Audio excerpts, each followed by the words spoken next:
महबूबा मुफ्ती के तबसरे पर BJP leader Altaf Thakur ने अपना रद्द-ए-अमल जाहिर किया। उन्होंने कहा कि पीडीपी सदर पहले ही अपनी सियासी जंग हार चुकी है और अब आर्टिकल 370 की आड़ में पनाह लेने से कोई फायदा नहीं होगा। ठाकुर का कहना है कि महबूबा मुफ्ती जैसे लोग कश्मीरियों के सामने बेनकाब हो चुके हैं क्योंकि पिछले 4 सालों से कोई जानी या माली नुकसान नहीं हुआ। उनका कहना था कि हम अमेरिका की तरह अलग अलग झंडे क्यों रखें। अल्ताफ ठाकुर कहते हैं कि वो एक विधान, एक प्रधान, एक निशान पर यकीन रखते हैं। जिस तरह से सुप्रीम कोर्ट में हियरिंग चल रही है, महबूबा जी हो या उमर साहब हो, दोनों नाउमीद हो चुके हैं, इसलिए स्टेटमेंट ऐसे दे रही है। देखिए 350 से ज्यादा जो एमपीज है कानून के हिसाब से, कानून के मुताबिक, क्योंकि देश का कानून यही पार्लियामेंट बनाता है, और उन्होंने 370 को एब्रोगेट किया और 370 को खत्म किया। और जहां तक ये बात कर रही है कि हमारे जज्बात इसके साथ जुड़े हैं, लोगों के लिए ठीक नहीं है, महबूबा जी मुझे बताइए कहां एक पत्थर चली और कहां एक प्रोटेस्ट हुआ जब 370 खत्म हुआ। और 370 खत्म होने के बाद आज आप देखेंगे कि 370 खत्म होने के बाद जम्मू कश्मीर के हालात कैसे और जम्मू कश्मीर में चेंज कैसे आई, और 370 किसी को याद नहीं है। अब एक गलत प्रोपेगेंडा करना कि जम्मू कश्मीर के लोगों की सेंटिमेंट्स 370 के साथ जुड़ी है, 370 याद ही नहीं है। और मुझे लगता है कि अब 370 को वो इंपॉर्टेंस उसकी रही नहीं और ना इसको इंपॉर्टेंस देनी चाहिए।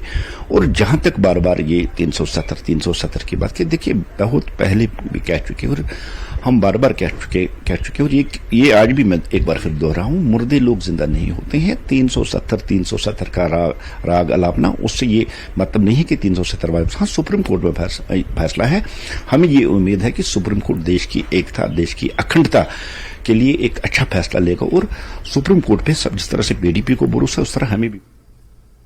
यासीन मलिक की शरीक हयात को पाकिस्तानी हुकूमत में ओहदा देने पर कई सवाल उठ रहे हैं। बीजेपी लीडर मंजूर भट्ट ने इस ज़मीन में पाकिस्तान से कई सवाल किए। उन्होंने पूछा कि क्या मशल मलिक अक़वाम मुत्तहिदा में अपने शौहर के हाथों बेकसूर कश्मीरी पंडितों और फौजी एहलकारों के कत्ल पर बात करेंगी। मंजूर भट्ट के मुताबिक यासीन मलिक एक दहशतगर्द है और उनकी अहलिया को पाकिस्तानी काबीना में शामिल किया गया। इससे जाहिर होता है कि पाकिस्तान हमेशा से ही तारीख के गलत रुख पर खड़ा रहा है।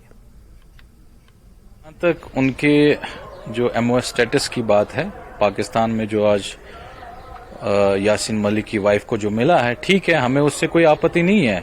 लेकिन बात यहाँ पर यह है कि क्या वो उन कश्मीरी पंडितों को इंसाफ दिलाएगी जिनको उन्हीं के हस्बैंड ने 1990 में बेरहमी से कत्ल किया?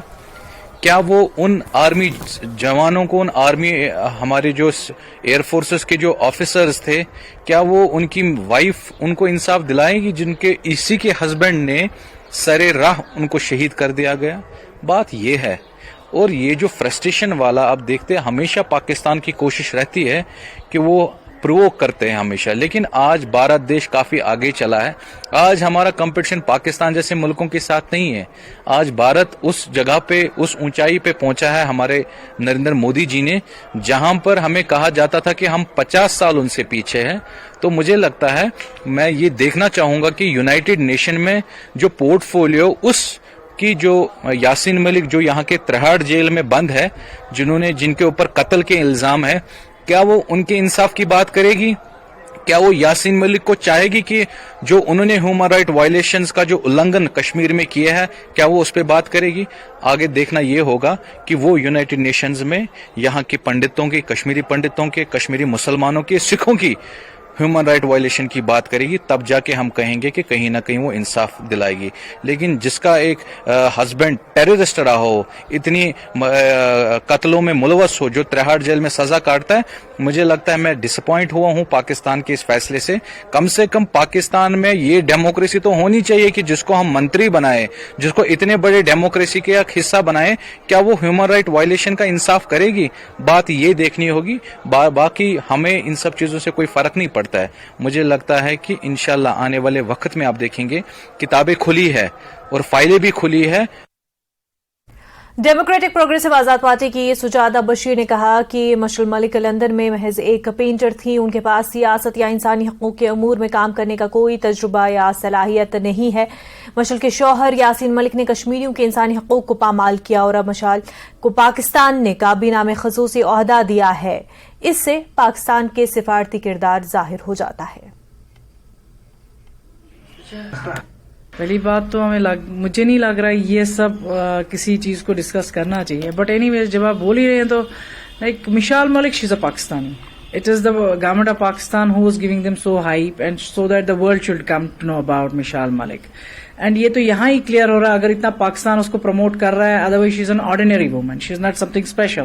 تو اتنا کیا پروموٹ اس کو, یا تو اس کے ہسبینڈ کے نام سے, اور یہاں جبکہ وہ ایکسپٹ بھی کر رہے ہیں ہاں I was funding, so it means she was part of that. اگر یاسین ملک خود سے بول چکے ہیں yes I was funding to the militancy, so it means where that funds were coming from.